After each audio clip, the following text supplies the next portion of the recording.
All right, good day, everyone. Today's focus for today's lesson is geometric sequences once again. In the last lesson, we talked about how we were going to derive the geometric arithmetic sequence, which basically finds a specific term. In today's lesson, we're going to start working on the geometric series, okay? So as you can see from our learning targets, we're going to write the algebraic form of the geometric sequence, as well as calculate the sum of a finite geometric sequence, or excuse me, geometric series, okay?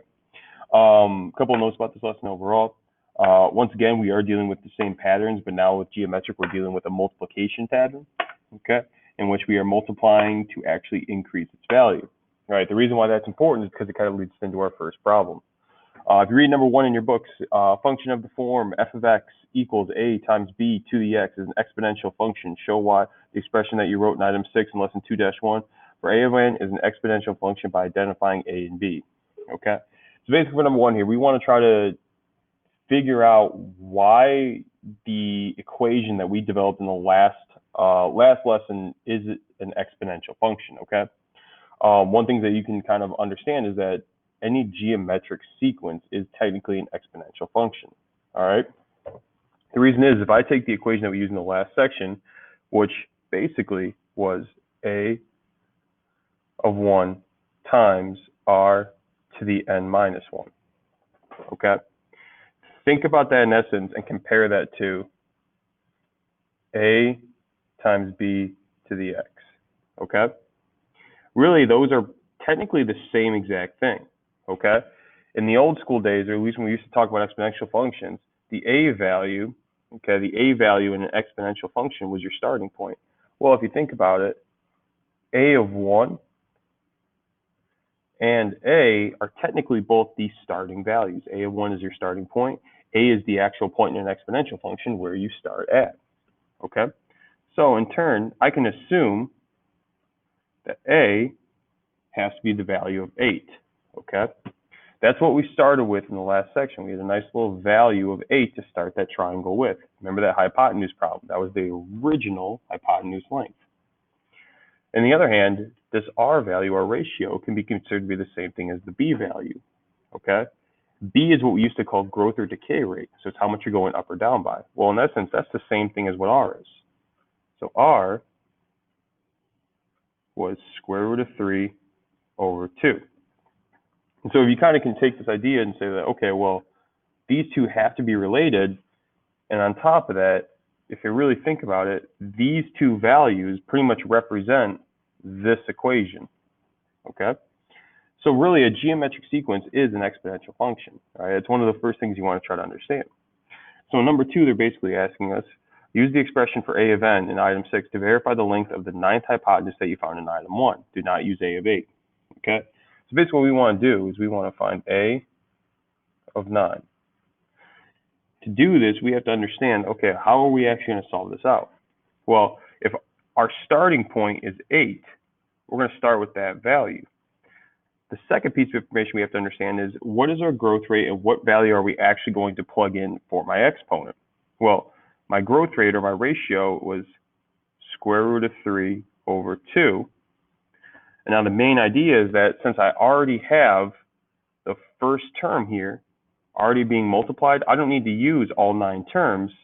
I just need to use one less. Oops. So the exponent is just going to be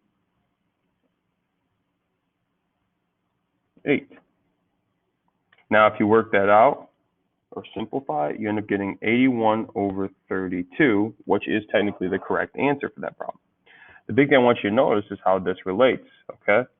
If we want the 9th term in our geometric sequence or an explicit equation, we're going to use the 8th exponent, okay? Because it's following this idea. If I already start with the first term, I don't really need to use all 9 terms in my exponent. I can take one away. Okay, and that's where that little exponential portion comes from.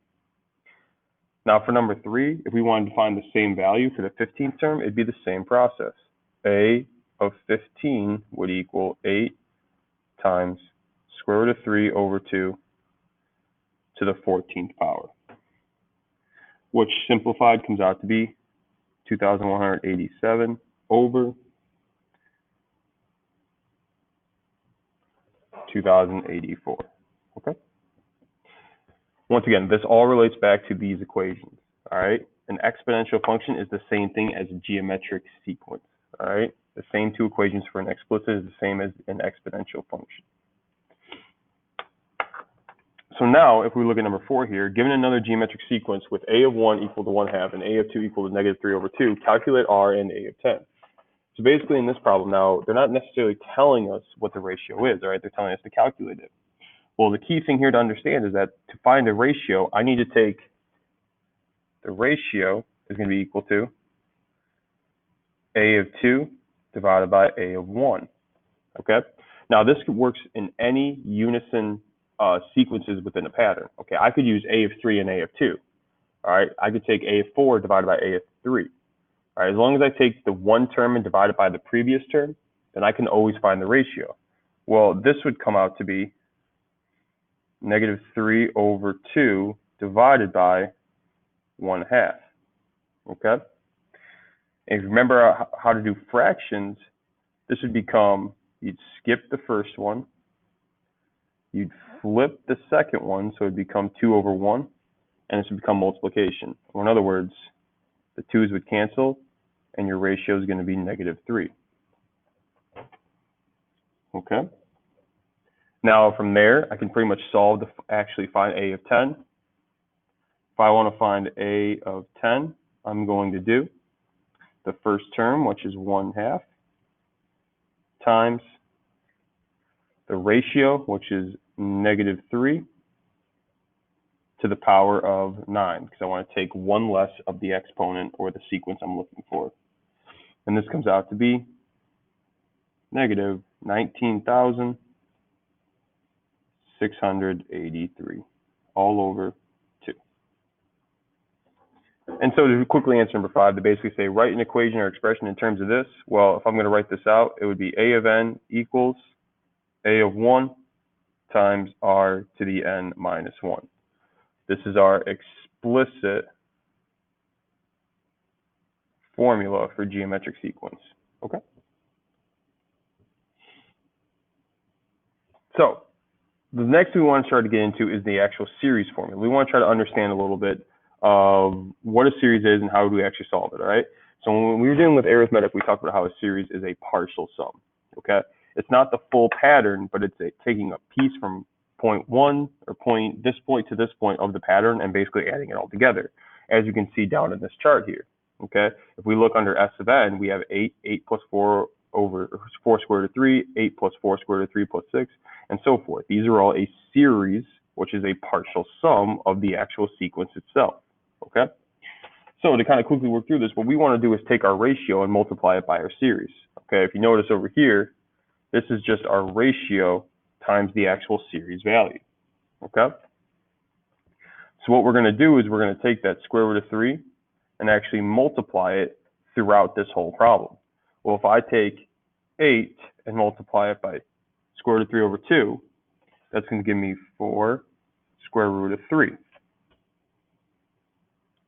I'm going to continue this pattern, 4 square root of 3, 4 square root of 3 times square root of 3 over 2. So I got to do this times this. This would give me plus 6. And I'm just going to follow this pattern down the line.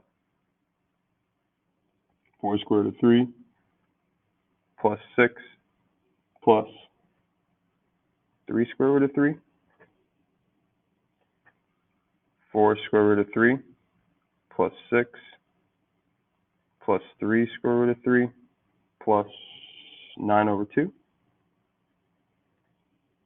And then we have 4 square root of 3 plus 6 plus 3 square root of 3 plus 9 over 2. And finally plus 9 square root of 3 over 4.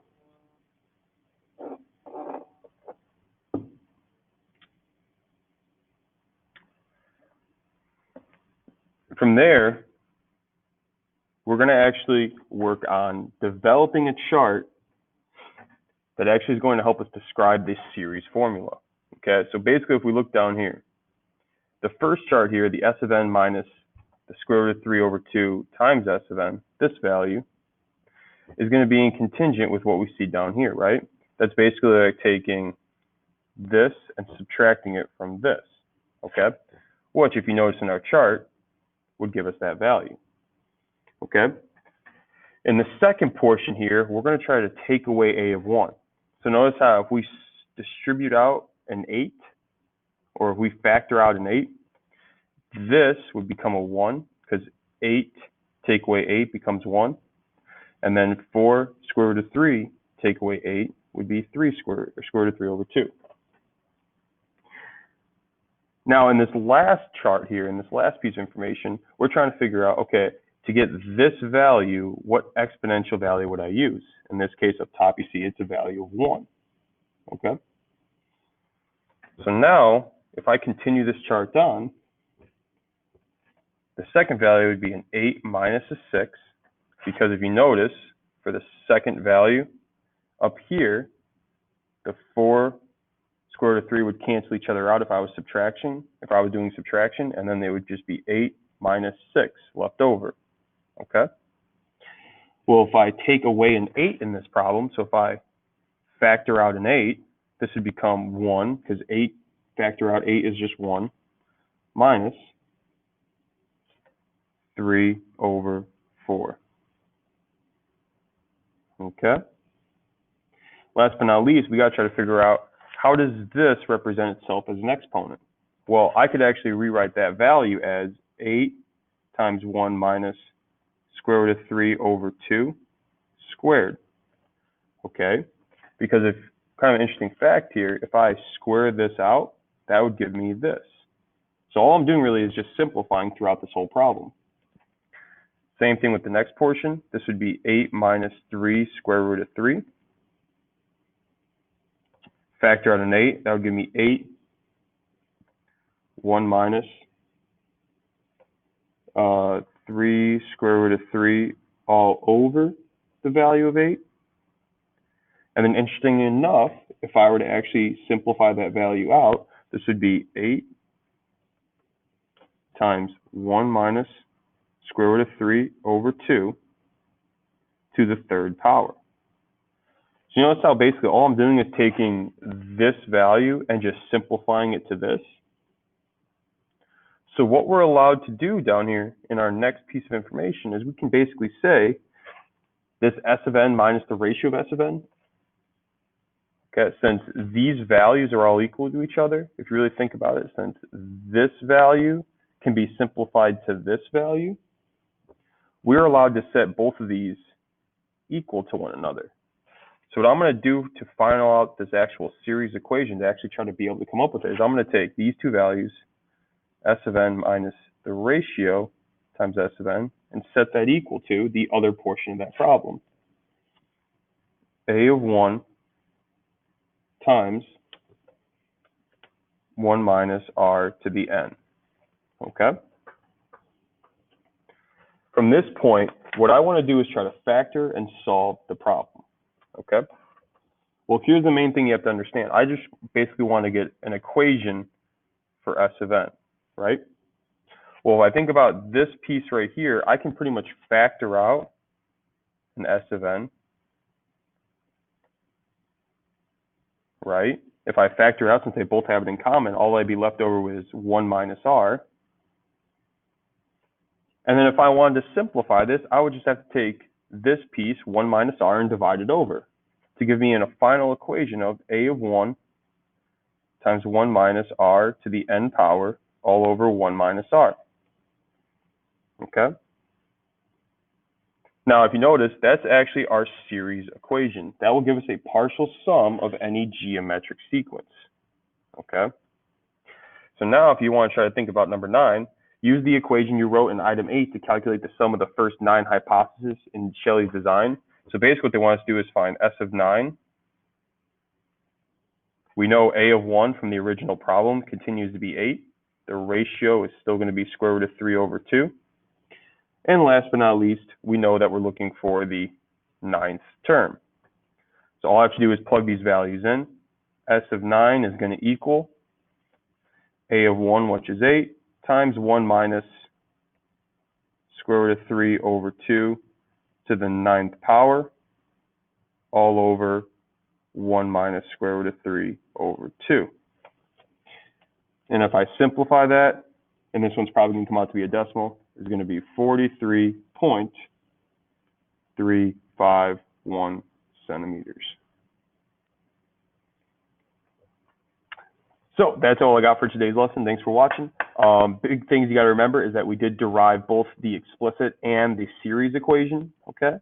So please note that. Make sure you get that down in your notes. And then on top of that, go ahead and answer the questions for the video, okay?